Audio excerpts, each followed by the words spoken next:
We pay taxes like England to get services like Somalia. हम जो tax भरते हैं उसके बदले में हमें क्या सर्विस मिलती है, हमारा रिटर्न ऑन टैक्स क्या है। जब मैं ऐसी बातें सोशल मीडिया पे लोगों के मुंह से सुनता हूं तो मैं वाकई सोच में पड़ जाता हूं कि भाई क्या लोगों की अकल को वाकई पोलियो हो गया है, क्या लोगों के दिमागों को लकवा मार चुका है कि ऐसी बेवकूफों वाली एकदम बंडल वाली बात वो सीधे मुंह बोल भी देते हैं।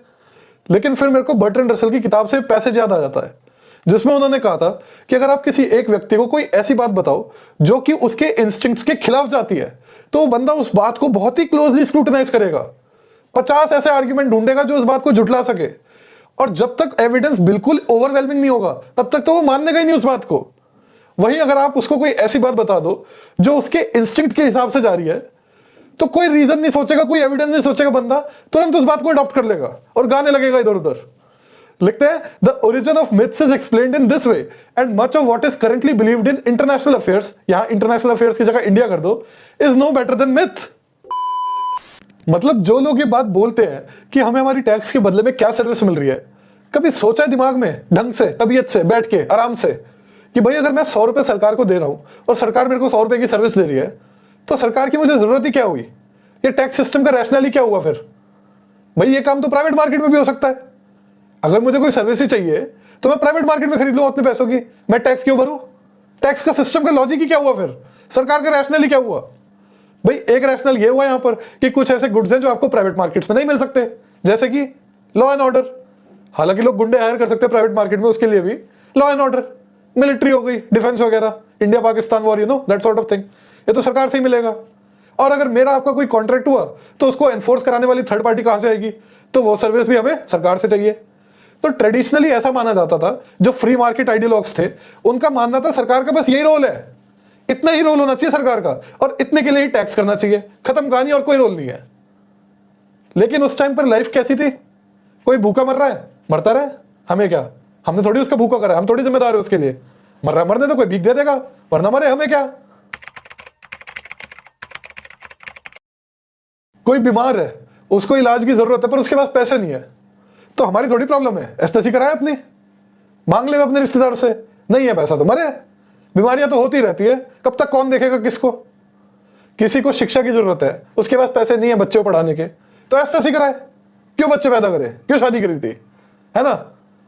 जाओ जाके किसी से मांग लो, नहीं तो छोटू 2 चाय लगा, बच्चों को काम पे लगाओ। कोई डिसेबल्ड है, एस्थेसी कराए अपनी, हमने थोड़ी कराया। किसी की फैक्ट्री में एक्सीडेंट से मौत हो गई, परिवार में अर्निंग मेंबर मर गया, तो एस्थेसी कराए परिवार, उसकी एक्सटेंडेड फैमिली होगी वो देखेगी, हम क्या करें। कोई बूढ़ा है, हम क्या करें। कोई बेरोजगार है, होगा पियक्कड़ तभी बेरोजगार है, हम क्या करें। This used to be society, welfare state से पहले, और फ्री मार्केट आइडियोलॉग्स इसको सपोर्ट करते थे कि भाई अगर मन हुआ रईस का, लेट से उनके हृदय में दया भाव आया, उनका रहमो करम आपकी कृपा में बरसा, आपने हाथ जोड़ा, सर जी हमारा काम करा दो प्लीज, अरे माई बाप हमारे भगवान हो आप, आपकी तस्वीर हम घर में लगाएंगे, तब तो आपका काम हो जाएगा, वरना नहीं होगा। ये तो सोशल एक्टिविस्ट ने एक सिस्टम ऑफ कंपल्शन क्रिएट किया कि भाई आपकी इच्छा हो या ना हो, आप देने के इच्छुक हो या ना हो, एक सिस्टम ऑफ कंपल्शन क्रिएट हो गया, आपकी इनकम से या वेल्थ से पैसा कट जाएगा, और कट के we will then take care of the most vulnerable sections of the society as well.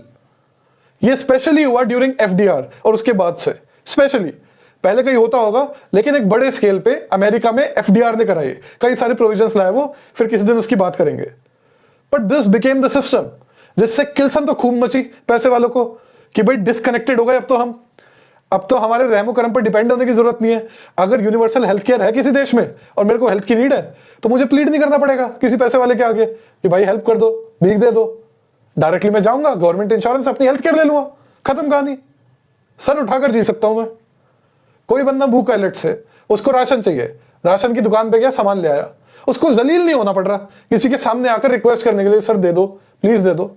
यही सबसे बड़ी किल्सन है उन लोगों की जो अपोज करते हैं जो राशन मिलता है गरीबों को, कि हम क्यों बांटे इन्हें हमारे पास आने दो, गिड़गिड़ाने दो, तब हमारा मन हुआ तो देंगे, नहीं तो नहीं देंगे। तो बेसिकली सरकारों का स्कोप एक्सपैंड हुआ कि भाई सरकार का काम सिर्फ ये नहीं है कि लॉ एंड ऑर्डर देखे, पुलिसिंग देखे, कॉन्ट्रैक्ट एनफोर्स करे, एक्सटर्नल डिफेंस देखे।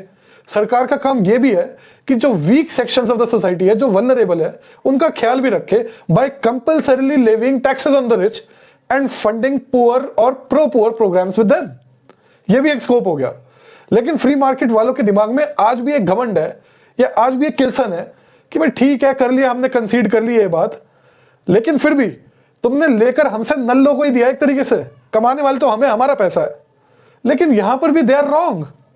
भाई फ्री मार्केट में जो इनकम्स जाती है लोगों के पास, वो बहुत ही आर्बिट्रेरी तरीके से जाती है, इनकम भी और वेल्थ भी। कोई ऐसा ऑब्जेक्टिव रियलिटी नहीं है उसकी। जितनी आपकी पावर होती है मार्केट में, आप उतना हिस्सा खींच लेते हो अपने लिए। इसमें मैंने कई बार बोला है, भाई मान लो आप लेबर यूनियन का पार्ट नहीं हो, आपकी last CTC 3 lakh per annum है, तो भले ही आपका कंट्रीब्यूशन या मार्केट में इंडस्ट्री रेट आपके काम का 10 लाख पर एनम हो, वो देखेगा आप कितने वल्नरेबल हो, तो आपको 3-4 लाख पर एनम ही देगा। तो अगर सरकार टैक्स करके कुछ आपको उसका बेनिफिट दे देती है, तो क्या सरकार रॉब कर रही है उस रईस को of his hard earned money? नहीं। भाई रईस की जितनी ताकत थी, उसने प्राइवेट मार्केट से उतना अपना हिस्सा खींच लिया। बाकियों की कम ताकत थी, वो कम खींच पाए। ये ताकत आर्टिफिशियल होती है, नेचर में एग्जिस्ट नहीं करती, इजीली करेक्ट की जा सकती है गवर्नमेंट के लॉस से या रेगुलेशन से, या मार्केट को फाइन ट्यून करके। इसको बोलते हैं प्री डिस्ट्रीब्यूशन। जो मार्केट में बढ़ गई इनकम, ये ना जस्ट है, ना फेयर है, ना फाइनल है, ना ऑब्जेक्टिव है। इसको करेक्ट करने के लिए की जाती है रीडिस्ट्रीब्यूशन।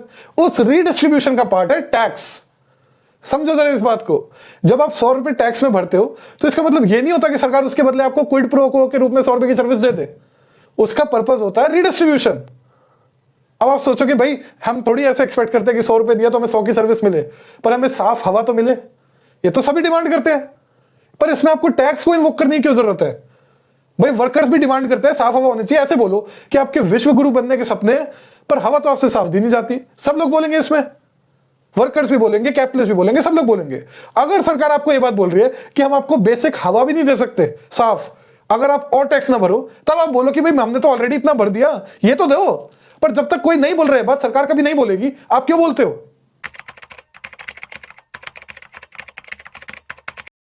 और आम जनता जो इस बहकावे में आ जाती है बात के कि हमें टैक्स के बदले में सर्विस क्या मिल रही है, आप ये मत सोचो कि अगर सर्विस मिल भी गई बेसिक कुछ, उसके बाद इनकी किलकारियां बंद हो जाएंगी।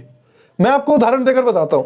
फ्रांस में टॉप डेसाइल जो है और बॉटम डेसाइल जो है, टॉप डेसाइल माने टॉप 10%, और जो बॉटम 10% है, उनका इनकम रेशियो 24 होता है before taxes and social benefits. लेकिन टैक्स करने के बाद, बेनिफिट्स देने के बाद, रीडिस्ट्रीब्यूशन करने के बाद ये रेशियो 6 पे आ जाता है। 24 से 6 पे 24 गुना ज्यादा इनकम होती है टॉप डेसाइल की बॉटम डेसाइल से, पर वो 6 गुना ही ज्यादा रह जाती है। अब आपको क्या लगता है उनकी किलकारियां बंद हो जाती है यहां पर? नहीं। वहां पता है फिर आर्ग्यूमेंट क्या होता है? मैं उस ब्रिज पर नहीं जाता, मैं उसके लिए टैक्स क्यों भर रहा हूं? मेरा बच्चा तो नहीं जा रहा है स्कूल में, मैं क्यों टैक्स भरूं उसके लिए? ये एग्जैक्टली थिंकिंग है भाई। मेरे को सरकार हेल्थ केयर दे रही है, तो क्या हो गया? मैंने मान लो 100 करोड़ टैक्स दिया है, मेरी हेल्थ केयर तो महीने के 10,000 रुपए के हिसाब से आ जाती है, मैं क्यों 100 करोड़ टैक्स भरूं? समझो आप जरा इस बात को, इस लॉजिक को समझो, परनिशियसनेस को समझो। मैं जब बोलता हूं बात तो सोच समझ कर बोलता हूं, इनकी तरह नहीं, अर्पित शर्मा वगैरह की तरह कि भाई जो चीज पॉपुलर हो रही है, टाइड हो रहा है, कि डिक राइडिंग करनी है कांग्रेस की, बीजेपी को गालियां देनी है, तो वही करते रहो बस। अब इससे पहले कि अकल से पैदल लोग कमेंट में आकर मेरे टैंटा करना स्टार्ट कर दे, तो मैं पहली बता दूं, मैं कभी भी सपोर्ट नहीं करता कि आप अंधों की तरह हर चीज में सरकार की जयकारा लगाए। अरे भैया, आप बजट पढ़ो, आप एनालाइज करो, आप अपना क्रिटिकल इवैल्यूएशन दो कि भाई पैसा जुडिशियसली यूज यहां नहीं हो रहा, यहां होना चाहिए, करो ऐसा। पर कभी अपने दिल पर हाथ रख के खुद से पूछो, मेरे को ही बताने की जरूरत नहीं है। जितने लोग आप लोग बोलते हो यहां वेस्ट हो गया, यहां हो गया, सरकार तो पैसे बर्बाद करिए, कभी बाबू भैया आपने बजट पढ़ने की कोशिश भी की है? आपको हवा भी है कि सरकार के पास पैसा कहां से आता है और कहां खर्चा होता है? सच सच बताओ, अपने मन में सोचो ये बात। मैं चाहता हूं इन्फॉर्म्ड इलेक्टोरेट हो, सारी चीज सोच समझ के उसके बाद क्रिटिसिज्म दिया जाए करप्शन के ऊपर। यह ना कहा जाए कि हमसे टैक्स क्यों लिया जा रहा है, हमें बदले में क्या सर्विस मिल रही है। और अभी तो मैंने वो बात करी नहीं कि हम हमेशा कंपैरिजन करते हैं परसेंटेज टर्म्स में कि भाई यूरोपियन देश अपने सिटीजन्स पे कितना परसेंटेज टैक्स लगा रहे हैं। आप बात करते हो एब्सोल्यूट नंबर्स में कि उनकी सरकार क्या सर्विस दे रही है। अरे भाई, उनकी इनकम्स देखो कहां पर है। अगर आप 1000 का 10% लगाओगे कितना हुआ? 100 रुपए। वही अगर आप 50 का लगाओगे 10% तो कितना हुआ? 5 रुपए। मैं परसेंटेज में कंपेयर कर सकता हूं कि 10%, 10%। आप एब्सोल्यूट नंबर्स में नहीं कर सकते कि भाई यहां पर तो सरकार के पास 5 रुपए, वो क्या खर्च कर लेगी अपने सिटीजन्स पे। वहां की सरकार के पास 100 रुपए, तो वो खर्च करती है उस हिसाब से सर्विसेज देती है। तो मतलब कंपैरिजन कर भी कैसे सकते हो आप एब्सोल्यूट नंबर्स में, परसेंटेजेस में कर सकते हो आप। तो भैया थोड़ी क्रिटिकल फैकल्टीज अपनी यूज करना स्टार्ट करो। और जो बर्ट्रैंड रसल की मैंने स्टार्टिंग में कोट दिखाई दिया आपको, इंस्टिंक्ट के बेसिस पे मत जाओ कि जो आपकी इंस्टिंक्ट को अपील कर दिया आपने उसको अनक्रिटिकली एक्सेप्ट कर दिया। क्यों? क्योंकि वो ध्रुव राठी के ग्रुप से आ रही है या अर्पित शर्मा के ग्रुप से आ रही है, इनको नहीं पता कुछ भी।